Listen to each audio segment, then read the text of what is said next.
So here's the deal. It is 8:45 a.m. I just landed in Madrid after a 7-hour flight where I slept for maybe an hour, and I need to be back at this airport in exactly 24 hours.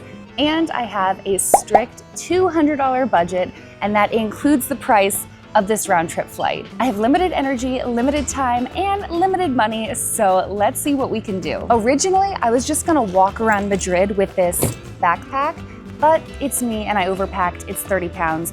So first we need to go to my friend's and drop my bag off, freshen up, and then let's go explore. And I'm serious about this budget. If I go over, I'm gonna be eating McDonald's tonight. Which could become a very real possibility because getting to my friend Gerardo's place costs almost $9. Hola! I just had my first successful Spanish interaction. I dropped my bags off, got refreshed, redid my hair, had a coffee, and now I am headed out. The Reina Sofía is home to a piece that has been on my bucket list to see in person. I took one modern art history class in college and got an A+, so I am a certified expert. I didn't have a ton of time, but the best part of solo traveling is no one is rushing or slowing me down.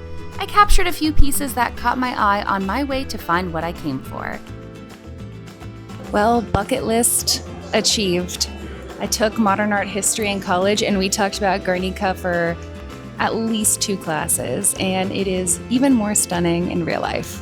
Now, I was silly to think there wouldn't be a huge crowd. Check. Now, normally I would get a magnet to remember this moment, but we do not have $8 to spare, and it's time for lunch. Just steps away, let's go check out El Brillante. Okay, it is time for lunch, el almuerzo. It smells delicious. It's garlicky, it's simple, it's filling. If you like calamari and you like bread, you're gonna like a calamari sandwich. Well, that was a first for me. I've never had a calamari sandwich. I'm glad I did it when in Madrid. It was huge. He had a bag, so luckily I took it to go. Maybe I'll have it later, or maybe Gerardo will want it. I feel like you just can't leave that much calamari behind. So many squids died for that meal. We are eating through our budget and through our time, and so we are making moves to the next stop. All right, stop number 2 is this really cool living wall. Now, you may be wondering, Katie, how is a $200 budget feasible if you're factoring in flights? And I'm ready to tell you. My best friend is an American Airlines flight attendant, and she has bestowed upon me her buddy pass. Domestically, I can fly for free, and internationally, I just pay taxes on the flights home.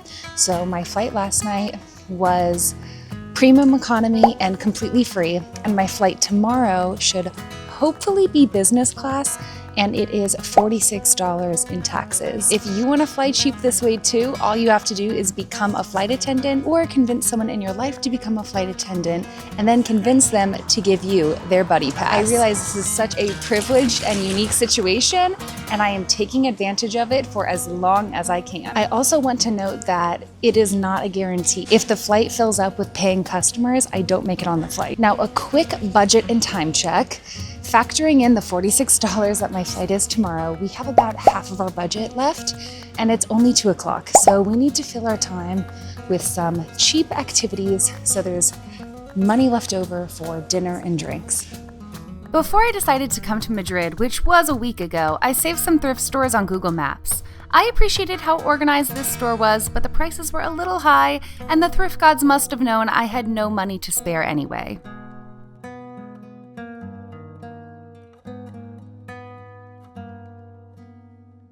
I have made it to Plaza Mayor. Now, I have been here before. I was in Madrid July 2022, so about 3.5 years ago, and it was a very brief trip back then, and it was also with Gerardo. I can't remember if he was living here or thinking about living here or in the process. Madrid in July is completely different. It was so hot, we actually spent part of the day in a mall just to be in AC. Something that I forgot about Madrid, or maybe I just didn't notice last time, is it is so quiet here. For a major city, I haven't heard a single car honk. No one is screaming. No one's blaring music. Everyone's just like polite and calm, and it's clean. Filming myself in public, it's like the biggest hurdle to becoming a travel content creator. At this point, it was raining off and on, and I wasn't hungry, and I didn't want to go to another museum, so I just started wandering around before Gerardo met me for a cappuccino and a snack. Gerardo had one more meeting for the day, and the rain was not letting up, so without a ton of options, I started window shopping. And luckily, there is a lot of shopping to do in Madrid. There were some crazy sales, or rebajas, and I went to the classics, including Zara and Bershka, and I also checked out Stradivarius and Lefties. They all had similar cute things, but I'm more of a thrifter myself, and also, I'm tired. But even worse than running on so little sleep, do you know what happens when you walk miles and miles and miles in waterproof rain boots and winter socks? Well, there is nowhere for the moisture and sweat to go, and so unbeknownst to me, I was developing some gnarly blisters. I had just one other thrift store that I had to check out, and then what was a girl to do but find an empty basement bar and discreetly take off her shoes? I'm sorry, Spain. In my defense, I was literally the only person down here, and the waiter was so nice. He set up my own personal heater, let me try some wines, and I had a glass or two while I waited for Gerardo, who, by the way, is a real person. What drew you to living in Madrid? I'd been living in New York for a really long time, and when everybody started working remotely, I was like, you know what, I think now is the time to pack up and move, and what I found in Madrid was that everything that I loved about New York, but a little smaller, a little cozier, but you still have all of the luxuries of living in a big major city. What is a way of life that you had to adjust to when you moved here? Definitely being able to do things like immediately and online without having to talk to people. I think whenever people talk about Spanish bureaucracy, that's something that is still very present in every aspect of life. So school, work, banks, government.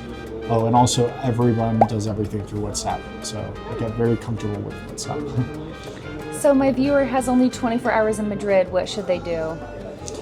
I think that definitely just start walking from Gran Via or like along Gran Via, then go down, do a loop from when you get from the Retiro Park, go all the way to the Palace, then sneak down through the La Latina neighborhood and end back around the museums, and you've probably done seen most of what, the must-dos in Madrid. So I think one of the great things about it is that it's such a small city that you can definitely do it in one day or a couple of days if you're short on time. But you can also spend 3 years here and not run out of things to see or do, because it's just packed with things and exhibitions. Thanks for letting me crash on your couch. This trip wouldn't be possible without it.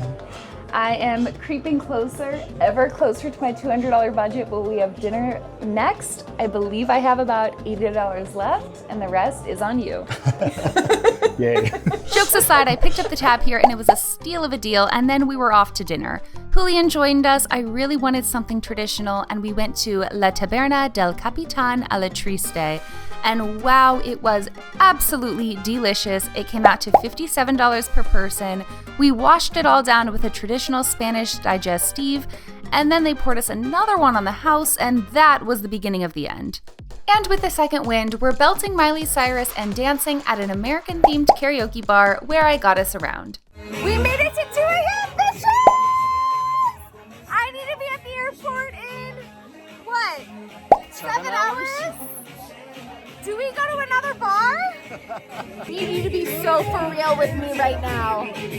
Have I had enough? This guy gives me nothing. It's up to you, Gerardo. Ooh, tough choice. Let's see what the wind has to say. 2 a.m. in Madrid. We got 7 hours. What else is next? Buenas noches. What else is next? How about a taxi, girlfriend? Madrid, you were a blast. We almost went to another club, and then we were like, maybe not. It's 2 a.m. on a Wednesday, and that's on self-control in your 30s. It's 8 a.m. I kind of want a car, but I kind of don't, because I think it's going to make me nauseous. Dear God, I really hope I'm business class so I can sleep. Now that I'm walking and I have fresh air, I feel so much better. Also, of course, it's like beautiful today. Why couldn't the weather be like this yesterday? Despite some traffic, I managed to get to the airport on time, but the bus put me even more over budget. On schedule, I nailed it. On budget, not so much. My punishment? Being this hungover and eating Burger King fries, which are 10,000 times worse than McDonald's fries, and we are almost $17 over budget, and I have blisters the size of grapes. All right, my return flight is about to take off. I'm number 5 on the list. She says it looks good, but I have been disappointed before. But hopefully I get on. I have no idea if I'm going to be business class or premium economy, but at this point I'm so tired. I'm going to sleep. I will take any seat on the way home. Oh my god, oh my god, oh my god, oh my god, oh my god. I just got my seat assignment. I got 10L. Is that business class? Am I flying business class for $46 today? The answer is yes. I am overwhelmed with joy, and I can check flying business class internationally off of my bucket list. And I won't lie, guys, it was everything I dreamed it to be and more. Can we please make planes big enough for everyone to lie down? If you made it this far, thank you for coming along on this soggy journey with me. If you enjoyed it, consider subscribing. I would love to hit 10,000 subscribers this year. More adventures to come.